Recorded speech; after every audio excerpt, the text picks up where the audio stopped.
여러분 안녕하십니까. 광주 MBC 뉴스투데이입니다. 먼저 오늘의 주요 뉴스입니다. 새정치민주연합이 기초선거 공천을 하기로 하면서 경선 기준이 관심사로 떠오르는 등 지방선거가 요동치고 있습니다. 이런 가운데 새정치민주연합의 광주시장 경선과 전남지사 경선 날짜가 이달 20일께로 예상되고 있습니다. 무등산에 3,000종이 넘는 동식물이 서식하고 있는 사실이 확인됐습니다. 경제적 가치는 5조 원이 넘습니다. 황제 노역 사태를 계기로 견제받지 않는 사법 권력의 실태 짚어봤습니다. 새정치민주연합이 기초선거 공천을 하기로 하면서 지방선거 구도가 요동치고 있습니다. 입지자들은 새로운 선거 전략 마련에 부심하고 있습니다. 정용호 기자입니다.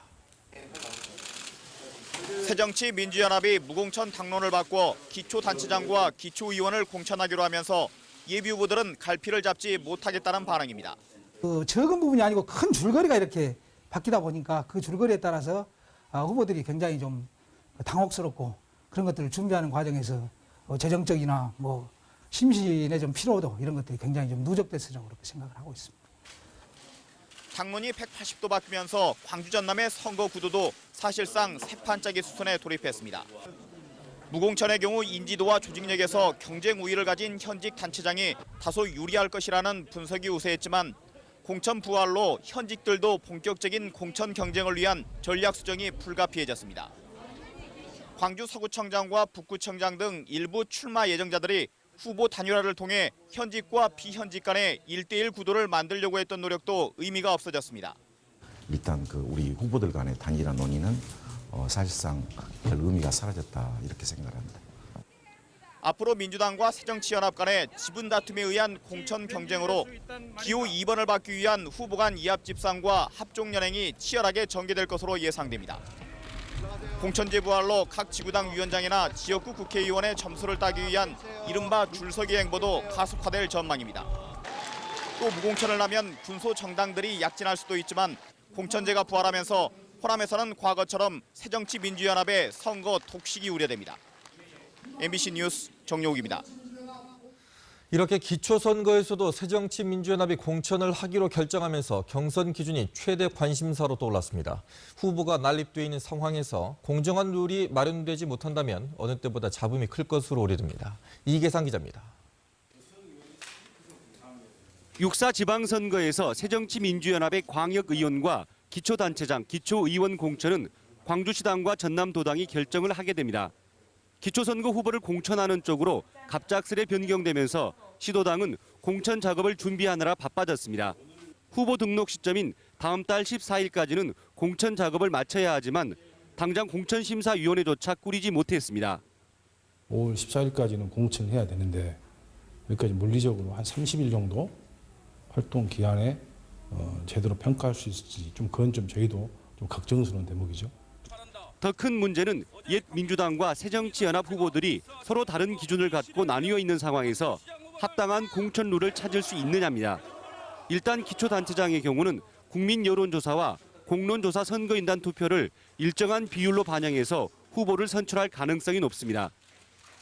하지만 기초의원의 경우 대부분 인지도가 낮고 시간과 비용상 제약도 크다는 점 때문에 이 같은 방식을 적용하기 어렵다는 분석입니다. 대신 공천심사 배제 기준을 통해서 비리나 강력범죄 등 결격 사유가 있는 후보는 걸러질 가능성이 높습니다. 과거처럼 구태의연하게 국회의원이 일방적으로 휘두르는 그런 방법들은 유권자들이 이해할 수 없다고 보여집니다. 기초선거에서도 새정치민주연합의 공천을 받을 수 있느냐가 본선 당락의 중요 변수가 되면서 예비 후보들은 경선 룰의 촉각을 곤두세우고 있습니다. MBC 뉴스 이계상입니다. 새정치민주연합의 광주시장 경선은 오는 23일, 전남지사 경선은 20일에 치러질 가능성이 점쳐지고 있습니다. 새정치민주연합은 광주 전남 시도당을 통해 해당 날짜에 대규모 인원을 수용할 수 있는 장소를 물색했습니다. 이에 따라 광주시당은 오는 23일 김대중 컨벤션 센터를 예약했고 전남도당은 20일에 화순 한의음 센터에 대관을 추진했습니다.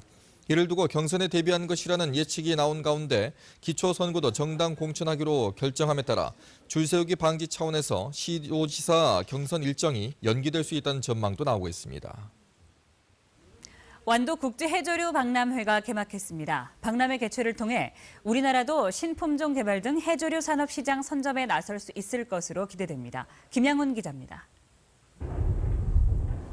청정해역 완도는 말 그대로 해저류의 보고입니다. 전복은 전국 생산량의 80%, 다시마는 75%를 차지하고 있습니다. 해저류는 최근 대체 에너지, 기능성 식품 등 활용 가능성이 높다고 평가되고 있습니다. 이처럼 해저류에 대한 관심이 커지고 있지만 유통 구조 등 해저류 산업 기반은 취약합니다. 완도군은 이 같은 문제를 해결하고 해외 시장 선점과 개척을 위해 해저류 박람회 개최를 추진했습니다. 해조류 시장이 국내 약 한 9천억 시장에 머물러 있는데 1조 시장으로 발전시킬 수 있도록 그런 결정적인 계기가 되리라고 봅니다. 정부는 지난 2012년 9월 국제행사 심사위원회 심사를 거쳐 해조류 박람회를 국제행사로 승인했습니다. 세계 최초로 해조류를 소재로 개최하는 정부 인정 박람회로 지역 산업 발전에 도움이 된다는 점을 정부가 공식 인정한 것입니다. 해조류 박람회 그 주재관을 그래서 앞으로 수산 이 생명 자원에 대한 연구와 개발 기능을 수행할 수 있는 그런 센터로서 계속 이어나가겠다 하는 그런 사업비 150억 원이 투입된 완도 국제 해조류 박람회 성공 개최 여부는 우리나라 해조류 산업의 경쟁력 확보에 중요한 열쇠가 될 것으로 보입니다. MBC 뉴스 김윤입니다. 지난 1분기 동안 전남 지역 관광객이 13% 증가한 것으로 나타났습니다. 전라남도는 주요 관광지 입장객과 관광호텔 투숙률을 분석하고 계절별 특화 관광 상품에 대한 모니터링을 실시한 결과 지난 1분기 겨울철 관광객이 지난해보다 13% 늘었다고 밝혔습니다. 전라남도는 온천 여행과 해넘이 해맞이를 위한 새밑 여행, 섬 여행 상품 등 겨울철 관광 상품이 주요해 관광객이 증가한 것으로 분석했습니다. 광주시가 호남권 재활병원에 대해 추가 지원을 추진하기로 해 논란이 일 것으로 보입니다. 광주시는 현재 절반 정도만 가동되고 있는 호남권 재활병원의 병상을 모두 운영하는 조건으로 로봇 치료기와 수치료기 등 의료 장비 구입비 8억 원을 지원하는 방안을 시의회에 보고했습니다. 또 130병상을 모두 가동한 뒤에도 적자가 발생할 경우에 자구 노력 등에 대한 경영평가를 거쳐 적자를 보전하는 방안도 검토하기로 했습니다. 그러나 적자를 이유로 병원을 파행 운영해온 조선대병원에 위수탁 협약 당시에 없었던 지원을 추가한다는 점에서 논란이 불가피할 전망입니다. 대주그룹 허재호 전 회장 사태는 인맥과 혼맥으로 뒤엉킨 지역 카르텔부터 사법부 스폰서까지 이 연결고리가 근본적인 문제가 아니냐는 지적이 나오고 있습니다. 김인정 기자입니다. 회장님, 이게 서로 번거롭게 이게 뭐 하는 겁니까 이게? 그 세금은 우리도 어떻게 할 수가 없어요. 세금 낼 것 안 내면 고생하시는 우리 검사님 양복 누가 챙기나? 경찰과 검찰, 스폰서 사이의 검은 연결고리를 그린 영화 부당거래. 사법 불신을 건드리며 큰 인기를 이끌었습니다. 현실에선 어떨까? 황제 노역을 선고받은 허재호 대주그룹 전 회장에게는 법조 가족이 있었고 학교돈 1,000억 원 횡령 혐의로 재판을 받다 보석으로 풀려난 서남대 이홍화 이사장에게도 법조인 사위가 있었습니다. 가족이 판사, 친인척이 검사라 봐줬다고 단정하긴 힘들지만 선처를 한 사건 뒤에 이런 인맥이 언급되면 서민들의 박탈감은 이루 말할 수가 없습니다. 법대로 하면 돼요. 그러니까 유전무죄, 무전유죄가 왜 나오냐면 누구에게나 동등하게 잣대를 적용해야 되는데 공직사회하고 가진 사람에게는 대단히 선처를 한다라고 하는 거죠. 인맥과 혼맥뿐만 아니라 법조인 뒤에 붙는 스폰서 문제 역시 사법 불신을 부추기는 요소입니다. 실제로 허재호 전 회장의 동생은 전 현직 판사들의 사조직인 골프 모임 법구회의 스폰서로 알려져 있습니다. 한 곳에 모여 있어 지산동 권력이라고도 불리는 법원과 검찰. 공무원이든 정치인이든 잘잘못을 법으로 따지려면 여기서 심판을 받아야 하지만 이런 권한을 쥔 사법부를 견제할 만한 기구는 없습니다. 국회도 있고 청와대도 있고 중앙 부처들도 있고 이러는데 가령 이제 우리 지역만 해도 어떻게 보면 핵심 권력이라고 하는 것은 결국 이 지산동에 있는 법원 검찰에 전부 집중이 돼 있고 그러다 보니까 이 지산동 권력에 대한 통제할 수 있는 장치들은 사실상 없는. 결국 이번 황제노역 사건처럼 예외적으로 논란이 된 경우가 아니라면 사법부가 잘못을 하더라도 일반 국민들로선 알 방법도 없고 스스로 잘하길 기대하는 수밖에 없는 겁니다. MBC 뉴스 김인정입니다. 장휘국 광주시 교육감 예비 후보가 임을 위한 행진곡을 5.18 기념곡으로 지정해야 한다고 강력히 촉구했습니다. 장 예비 후보는 임을 위한 행진곡은 국민의 정부 이후 역대 대통령들이 함께 제청한 노래인데 바뀐 정권이 이를 흔들어 역사를 거꾸로 세우고 있다고 지적했습니다. 장 예비 후보는 교육감에 재선되면 전국 교육감들과 연대해서 5.18을 적극적으로 전국화시키고 미래 세대의 주인인 학생들에게 바른 역사를 가르치겠다고 강조했습니다. 정희곤 광주시 교육감 예비 후보는 창의력을 기르고 학력도 향상시킬 수 있는 미래형 혁신학교를 각 학교마다 특색 있게 확산시키겠다고 공약했습니다. 정 예비 후보는 광주에 26개 혁신학교가 운영되고 있지만 고등학교까지 혁신교육이 연계되지 않고 공부하지 않는 학교라는 잘못된 인식을 심어주고 있다고 지적했습니다. 정 예비 후보는 학교가 자체적으로 특성화된 혁신 계획을 세우고 학력 증진도 총력을 다하는 미래형 혁신학교를 만들겠다고 말했습니다. 윤장현 전 새정치연합 공동위원장은 청년 문제 해결을 위해서 명예 청년 부시장제를 도입하겠다고 공약했습니다. 윤장현 전 위원장은 지역의 젊은 인재들이 일자리가 없어 광주를 떠나는 현실에서 청년 문제를 적극적으로 해결하기 위해 시청 안에 청년 문제 전담 부서를 설치하고 청년들이 모여서 소통하고 연대하는 공간도 마련하겠다고 밝혔습니다. 새정치민주연합의 이용섭 의원은 광주시 산하에 공동주택관리지원센터를 설치해서 공동주택의 지원 체계를 확립하겠다고 공약했습니다. 이용섭 의원은 광주 지역의 전체 주택 가운데 아파트의 비중이 64%를 넘어선 상황에서 공동주택관리지원센터를 통해 입주민들의 민원을 해결하고 주거 환경 개선을 지원하는 등 생활 공동체의 롤모델로 육성해 나가겠다고 밝혔습니다. 무등산에서 국내에서 아직까지 발견되지 않았던 동식물이 9종이나 발견됐습니다. 지금까지 서식이 확인되지 않았던 종을 포함해서 3,000종이 넘는 동식물이 서식하고 있는 것으로 확인됐는데 경제적인 가치로 따지면 5조 원이 넘는 것으로 확인됐습니다. 송정근 기자가 보도합니다. 멸종위기 1급인 수달, 멸종위기 2급인 수리부엉이와 쌍꼬리 부전나비, 그리고 한반도 고유종인 동사리까지 무등산이 국립공원으로 지정되기 전까진 공원 내에서 서식이 확인되지 않았던 멸종위기 동식물과 천연기념물입니다. 특히 주황 흰전무늬 쇳덩거미와 같은 국내에서 찾아보기 힘든 희귀종도 9종이나 관찰됐습니다. 뿐만 아니라 무등산의 수달과 톨조장나무는 지역의 생태계를 대표하는 동식물로 사람들이 보호해야 할 필요성이 인정되는 종이기도 합니다. 그 특정한 지역의 자연 생태계라든가 이런 거를 대표할 만한 그런 동식물들을 이제 기대종이라고 하거든요. 근데 지금 현재 이제 식물 중에는 이 털조장 나무가 선정이 되었고, 국립공원관리공단이 지난해 3월부터 1년 동안 무등산의 자연자원 조사를 실시했는데 3,600여 종의 생물이 서식하고 있는 것으로 밝혀졌습니다. 경제적 가치는 5조 8천억 원. 전국의 육상 국립공원 가운데 5번째로 많은 가치를 지니고 있습니다. 지불조사를 가지고 평가를 합니다. 그러니까 탐방 설문조사를 이렇게 하거든요. 설문을 해서 자기가 얼마를 냈겠다. 지불조사를 가지고 가상 가치를 평가를 해가지고. 하지만 외래 생물종 비율이 높고 등산로와 새길이 너무 많아 동식물의 서식지가 뿔뿔이 흩어져 있는 점 등은 해결해야 할 문제점으로 드러났습니다. MBC 뉴스 송정근입니다. 광주지방국세청에서도 각종 세금 관련 민원 증명 발급이 시작됐습니다. 광주지방국세청은 납세자의 불편을 해소하기 위해 정부 광주지방합동청사 14층에 민원 창구를 설치해 민원 증명을 발급하고 있다고 밝혔습니다. 발급 가능한 민원 증명은 사업자 등록과 납세 증명 등 10석종으로 국세청은 앞으로 청사 1층에도 민원 창구를 설치할 예정입니다. 농림축산식품부가 상습 침수 지역인 광주 광산구 볼량동과 삼도동 일대 양산지구를 배수 개선 사업지구로 선정했습니다. 유형 면적이 1,000여 헥타르에 이르는 양산지구는 홍수 시 하천 수위가 상승하고 배수로 등 농업 기반 시설이 취약해 침수 피해가 잦은 지역입니다.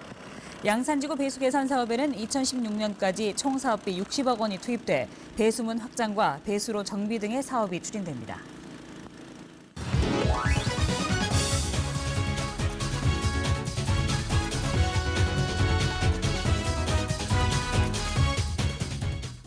안녕하세요. 스포츠투데이입니다. 기아의 공격력과 뒷심을 보여준 넥센과의 3연전이 1승 2패로 막을 내렸습니다. 홀트는 7이닝 1실점으로 호투했지만 승리를 챙기지는 못했습니다. 야수들의 울고 웃었던 홀튼, 결국 타선의 침묵과 허약한 불펜으로 고개를 떨굴 수밖에 없었는데요. 홀튼은 경기 초반 2번의 만루 위기를 맞았지만 특유의 위기 관리 능력을 보이며 무실점으로 극복해냅니다. 중견수 이대형의 활약도 있었습니다. 이대형이기에 가능했던 명품 수비입니다.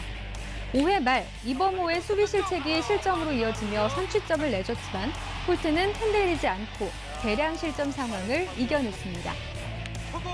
홀튼 패전 투수가 됐지만 정말 잘 던지고 잘 막아줬습니다.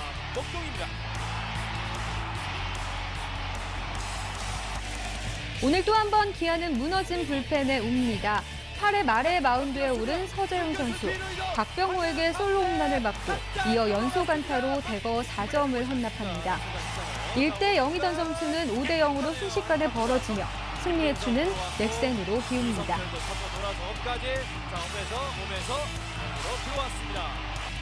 하지만 9회 기아는 또 한 번 뒷심을 발휘합니다. 9회에만 4개의 안타를 기록했는데요.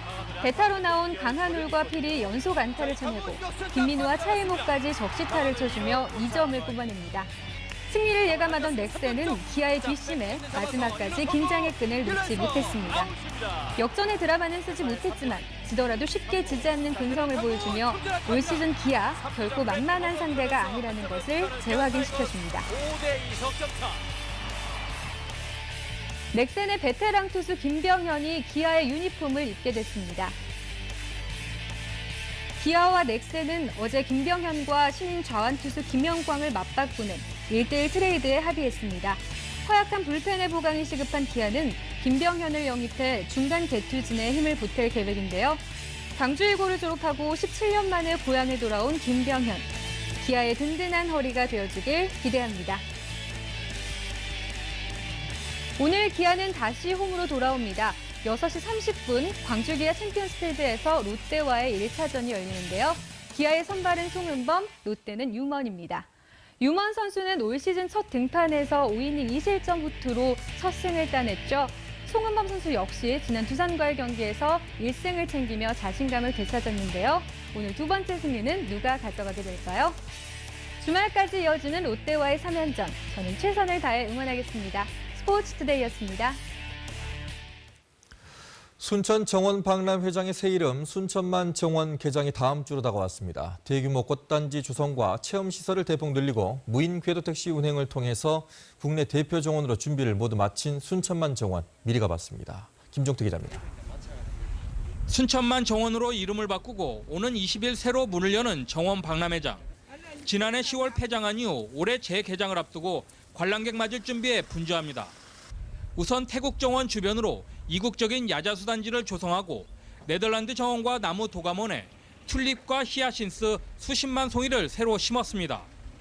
꿈의 다리 앞 교통 불편을 막기 위해 차량과 보행자 동선을 분리하는 횡단보도 입체화 사업도 모두 끝냈습니다.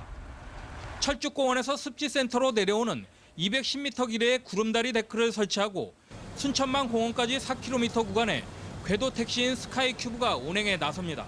주로 고객들의 동선을 편리하게 하는 데 주안점을 두고 시설 개선에 힘썼으며 또 이색 체험을 다양하게 도입을 해서 고객들의 즐거움을 더욱 크게 선사할 계획입니다. 화사한 봄꽃 주변으로는 가족 단위 관광객과 수학여행단 학생들을 위해 체험거리를 마련했습니다. 이색 자전거와 황금마차를 운행하고 여름에는 정원 돛담배를 설치하는 한편 정원 풍경을 배경 삼아 포토샵 공간도 크게 늘렸습니다. 이번에 이색 자전거 도입해서 한번 타보니까 아주 가족들끼리 오셔서 함께 타시면 더 운치도 있고 여유로움도 더 느낄 수도 있고 정원의 분위기를 한껏 느끼실 수 있을 것 같습니다. 순천시는 순천만 정원 개장을 계기로 관람객들의 도심권 유입을 통한 체류형 관광 산업에도 힘을 쏟을 방침입니다. 지난해 정원 박람회 성공 개최 이후 새로 단장을 마친 순천만 정원이 국내 대표 정원을 꿈꾸며 전국의 관람객 방문을 기다리고 있습니다. MBC 뉴스 김종태입니다. 익산 국토관리청이 호남 지역 레미콘과 아스콘 생산 공장 67곳에 대해서 대대적인 품질 점검에 나섭니다. 대상은 익산청이 시행하는 공사 현장에 자재를 납품하는 생산 공장으로 레미콘 공장 53곳과 아스콘 공장 14곳입니다. 익산국토청은 우선 납품이 임박한 레미콘 공장 11곳을 이달 안에 점검하고 나머지 업체는 우기와 동절기 등 연차 계획을 수립해 점검할 예정입니다. 불기 2558년 부처님 오신 날을 맞아서 다양한 봉축 행사가 펼쳐집니다. 광주 불교연합회는 부처님 오신 날을 맞아 오는 18일 저녁 광주시청 앞에서 빛고울 관등축제 점등식을 열고 오는 26일과 27일에는 광주공원에서 연등 만들기와 전통차 시음 등 시민 문화 한마당을 엽니다. 광전남 불교 NGO 연대는 5.18 영령을 위로하기 위해 금남로에 518개의 연등을 설치하고 자비신행회는 청소년 가장들에게 선물을 전달할 예정입니다. 전남대학교 김윤수 교수가 과학기술 교육 분야에서 한국과 독일의 협력을 증진한 공로로 오늘 독일 1등 십자 공로 훈장을 받습니다. 1등 십자 공로 훈장은 독일 연방정부 대통령이 국내외 민간인에게 수여하는 최고 등급 훈장으로 알려졌습니다. 김 교수는 지난 2008년부터 2012년까지 제18대 전남대 총장으로 일하는 동안 독일 프라운호프 연구소 분소를 화순 전남대 병원에 유치하는 등 한국과 독일의 교류 협력에 힘썼습니다.